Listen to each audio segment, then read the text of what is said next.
Unifor, more travel restrictions make financial support for airlines more urgent. In light of further travel restriction measures by the Canadian government, Unifor calls on the federal government to provide immediate financial support to the industry to prevent its total collapse. You can't have one without the other.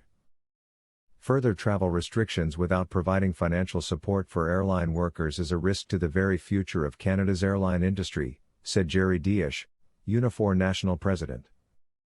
Today Prime Minister Justin Trudeau announced further travel measures to stop the spread of COVID-19, including working with Canadian Airlines to suspend all flights to Mexico and the Caribbean, new mandatory polymerase chain reaction testing at airports for people returning to Canada, and a requirement that all returning travelers quarantine while awaiting COVID-19 results at a designated hotel at an expense exceeding $2,000 per person. Though these measures are necessary to help flatten the curve, they also highlight the continued withering away of airline jobs. More than 300,000 workers are frustrated, wondering why their federal government refuses to present a plan to help them weather this pandemic.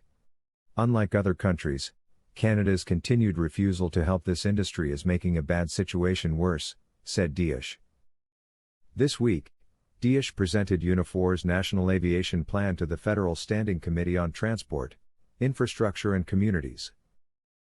Dias stressed the urgent need to develop a national recovery plan for the aviation industry that includes financial support for workers and addresses the growing issue of precarious work in the aviation industry.